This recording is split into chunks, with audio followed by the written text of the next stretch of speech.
Hello folks, this is GingerLion again, and I have to apologize before we start because we now have a different world here. It's the same world, but I lost an episode.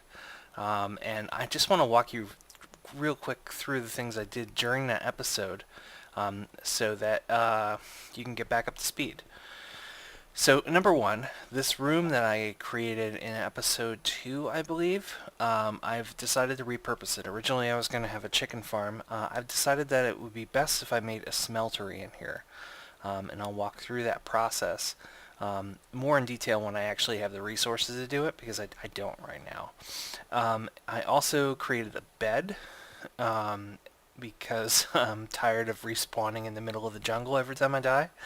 Uh, and now I can sleep there at night, and I don't have to wait to go out again. I also created these barrels using the excess jungle wood that I had, or I'm sorry, pine wood that I had. You create a barrel by creating a slab, which is 3 across the top of wood planks. We'll get you 6 of those.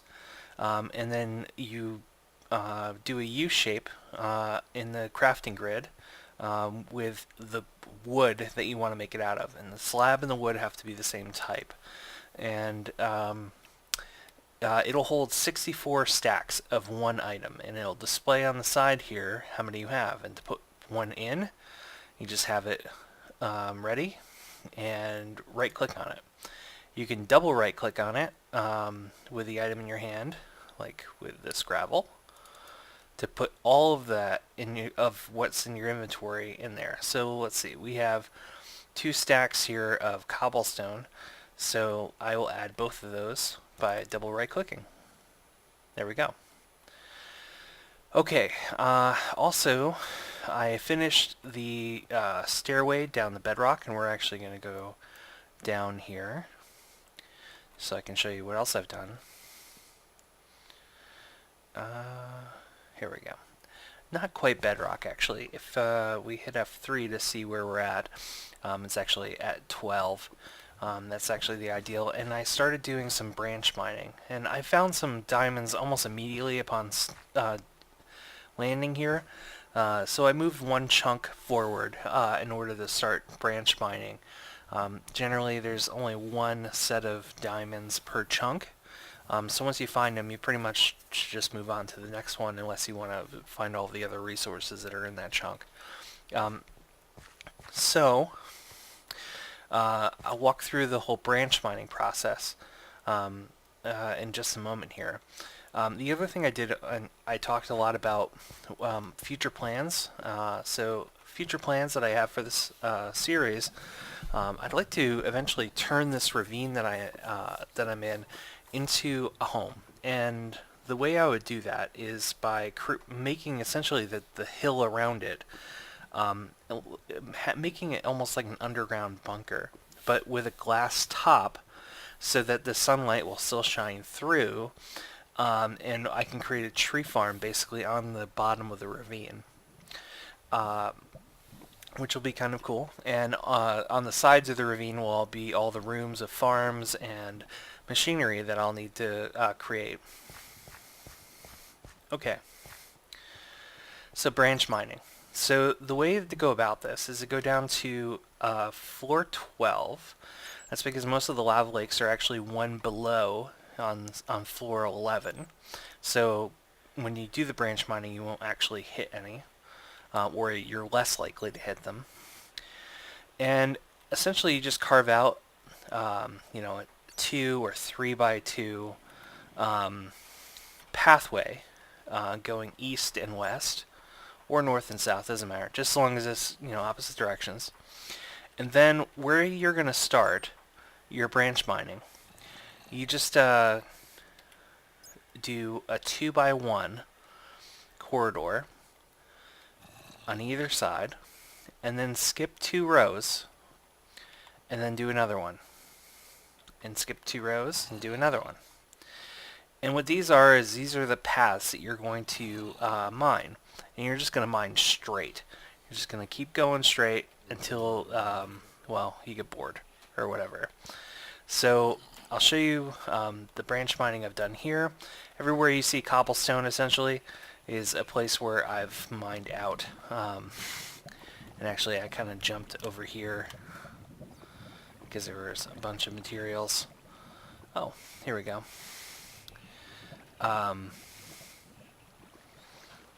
Yeah, that's something that I'll need to explore.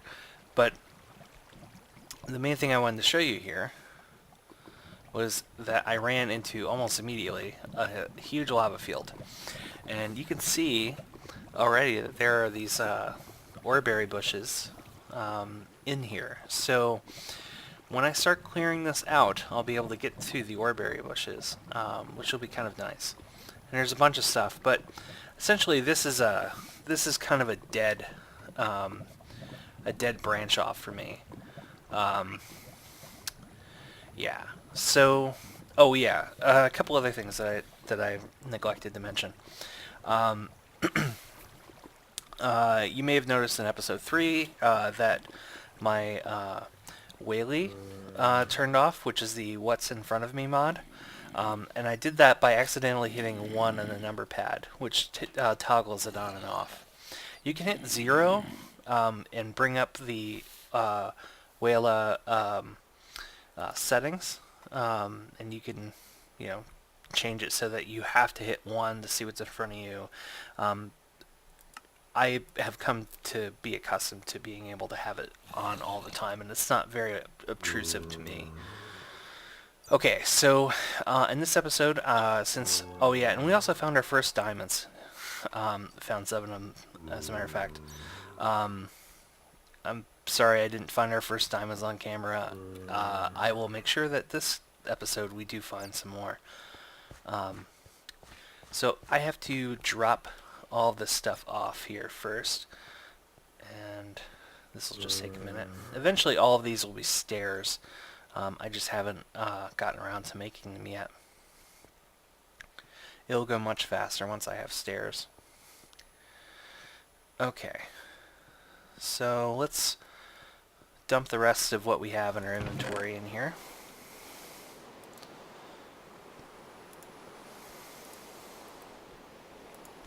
And as far as how I'm organizing my inventory system here, I'm basically putting all of the gems and kind of random stuff in one chest, which I'm sure will get full rather quickly. Here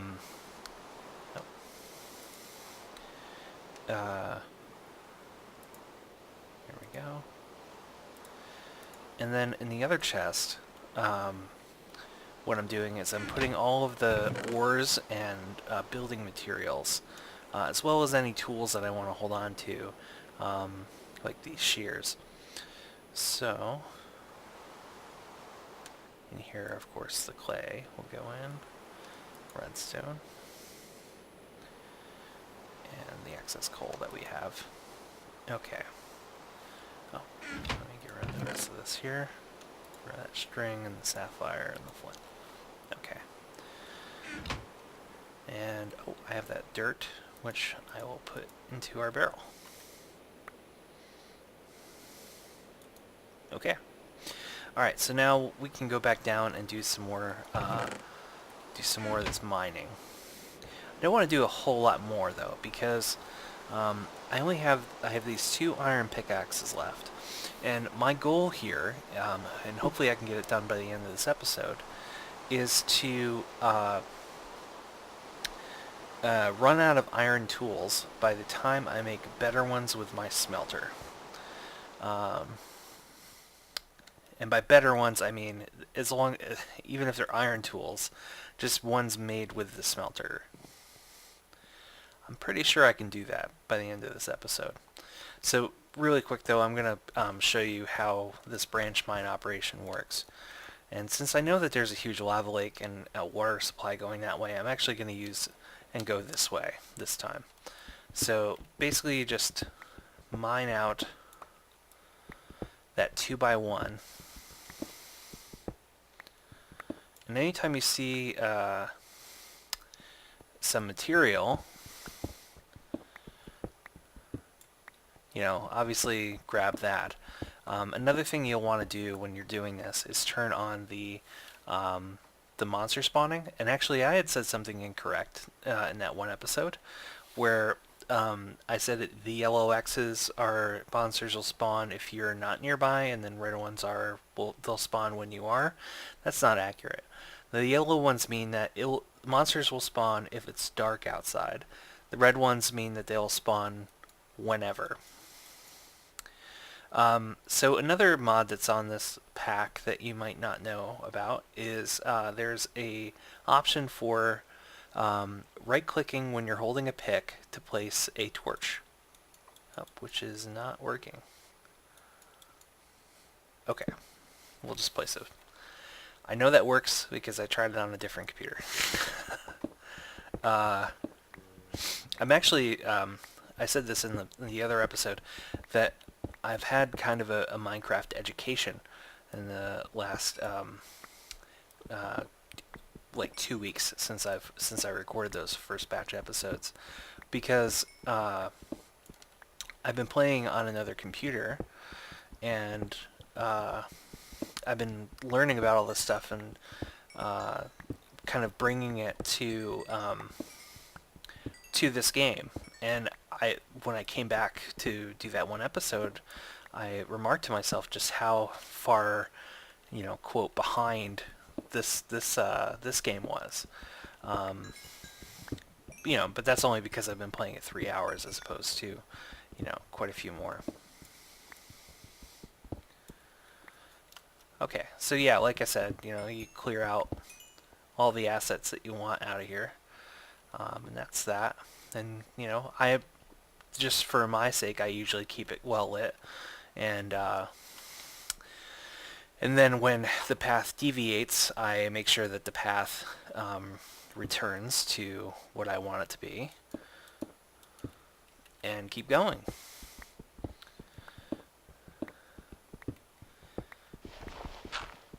And I'm okay with, damaging my pick a little more than usual, going through the dirt. Because this isn't like this isn't a pick I'm very fond of or whatever.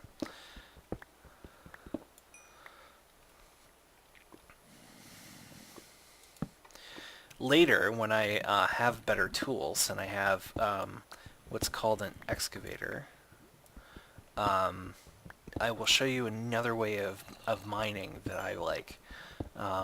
Essentially, it's very similar to this branch mining, in that you do the same kind of 2x2 or 2x1 path, except use the excavator to very quickly hollow out any sections where there's gravel and dirt. And partly that's because it's so easy to it's super easy to clear that out with that tool, since if you have it sped up and enchanted, that it will just it'll just tear through that material very quickly. I'm assuming the same can be said about the hammer tool, which does a 3x3 grid of stone. I'm assuming that will change the game once I make one of those as well. Oh, that's good.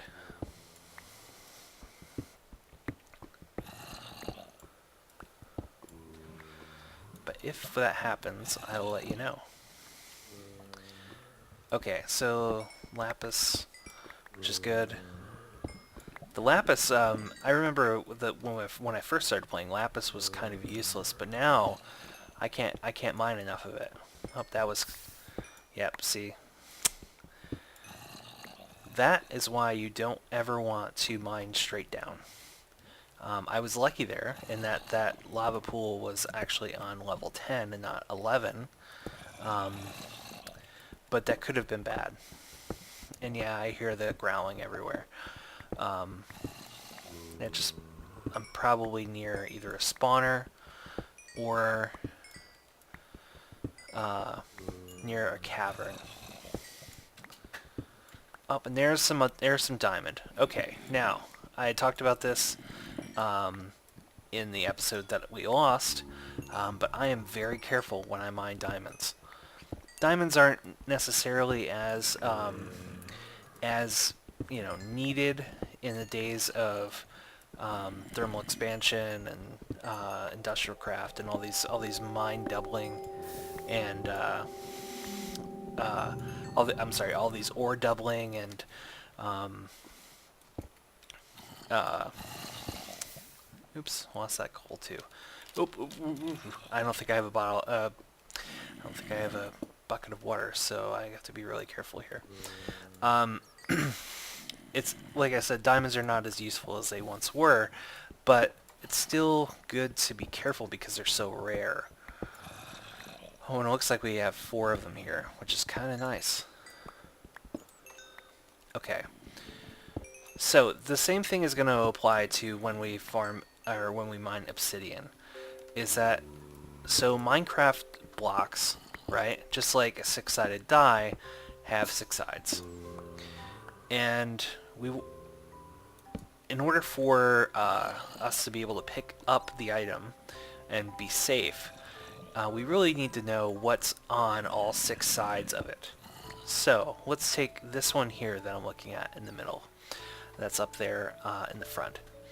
So we know that this side, this side, this side, and this side, so 4 sides that are facing us, are completely exposed, and then one side behind it is a diamond ore, and the one side above it is some stone. That one is safe to mine. Okay, this one here, 5 sides are exposed, and the side that's not is another diamond ore. That one is safe. This one, we have one behind it, we have one below it that we know is stone, and one to the side that's stone, and the other 3 are exposed. That's safe to mine. Okay, this one, we know that the side below it, to the side, and this side, so 3 of these are stone, 2 are exposed, and 1 is unknown. That unknown could be lava, and if it is lava, that diamond will hop, get caught by the lava, and get destroyed before it zooms into our inventory. So just very carefully, oh, we found out that it's another diamond. How nice. Okay, so we know that is safe to go.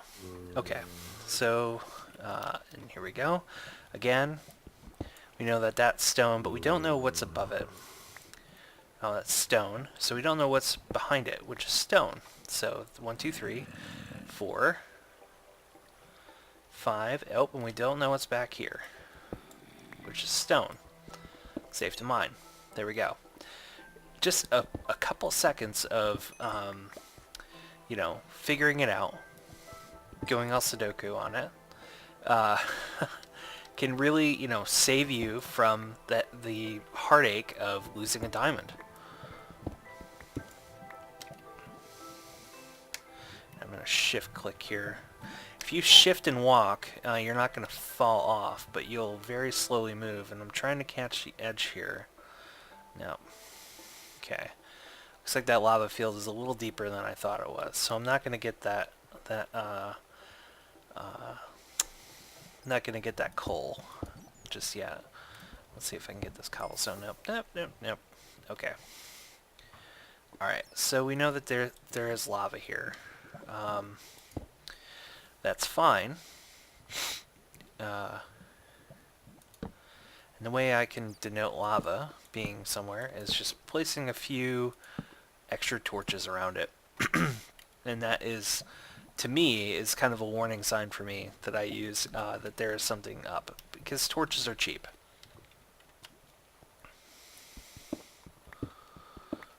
And what did I just open? Oh, that's more of our path. Okay.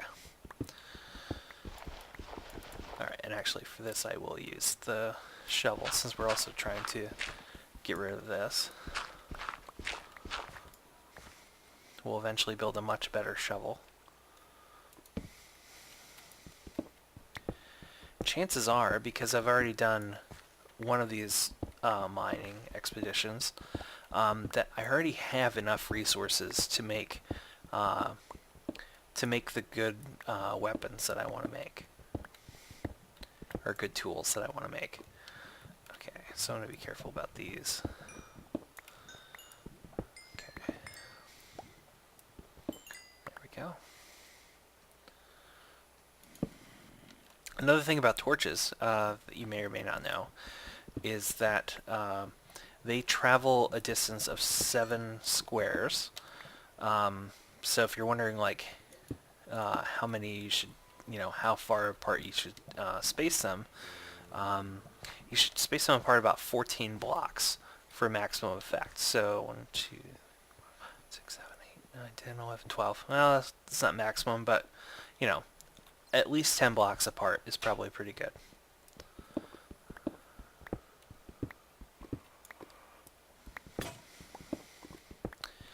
Alright, and that tells me that we're on our second pickaxe.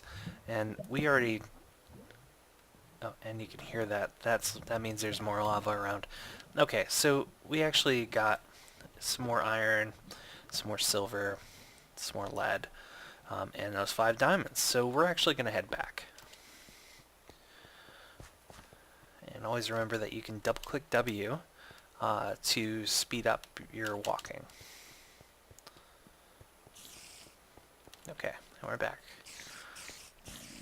And it's a good thing that I have this turned on, because I'm missing a whole lot of spots. Okay. And somewhere a spider just died. Okay. Let's go back up to the surface. So the next thing I'm going to do is I'm going to build my smelter. Oh, there is an Enderman. Should I attack him or should I... Yeah, I'm going to attack him. This might get tense. I hate these guys with a passion. They really bother me. Mostly because of the sound they make. But if you know the trick, that you don't look at them until you actually attack them. I don't know if, oh, yep, I killed him. Awesome. Alright. Did I get an ender pearl out of it? I did not. That's okay. Now I know he's not in my base, which is good.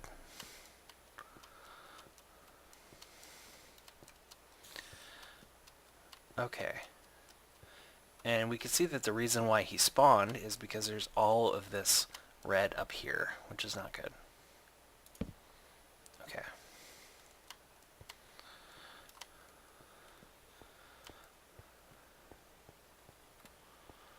But at least it was like an enderman and not like a creeper, for example.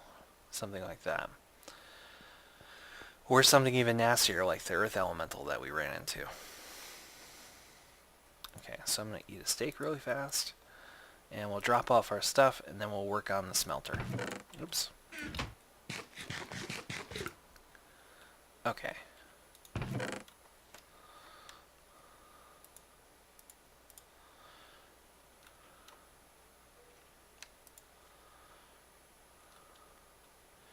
So here's the thing about the smeltery, is that what it does is it takes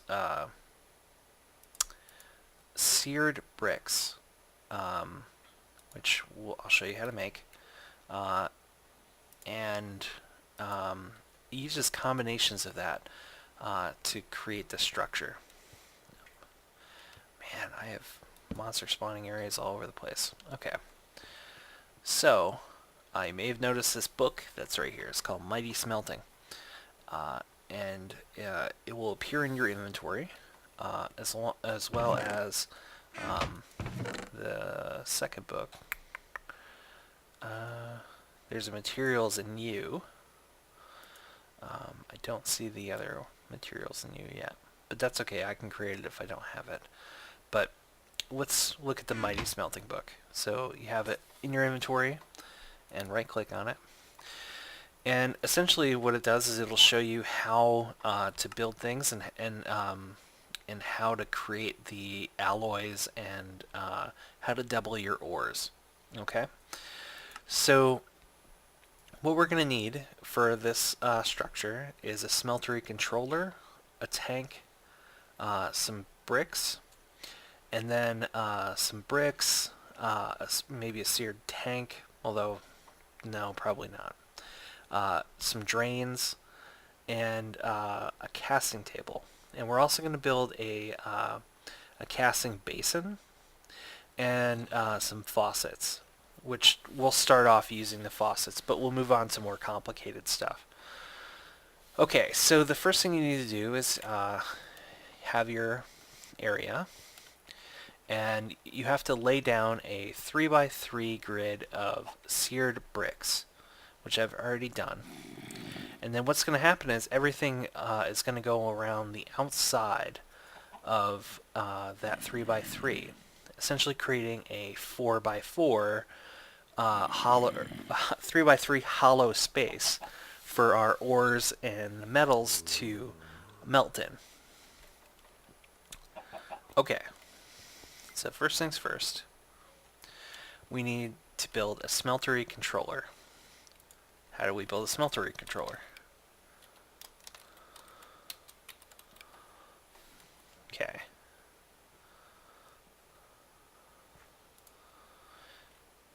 So we need 1, 2, 3, 4, 5, 6, 7, 8 seared bricks to make a smeltery controller. Do we have seared bricks anywhere? I don't believe we do. Okay, so how do you build seared bricks? Let's move back a step.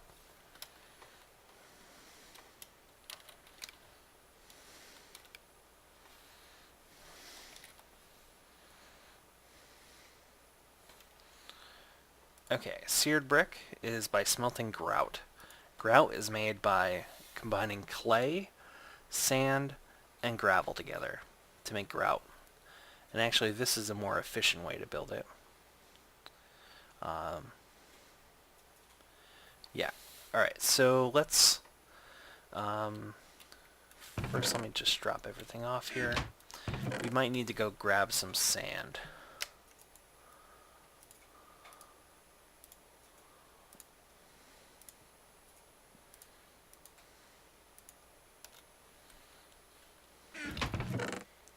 Yes, we're going to need some sand. Okay, I'm going to go off camera to grab the sand. You've already seen my adventures outside trying to grab sand. I don't think you need to see it again. And I will be back in just a moment.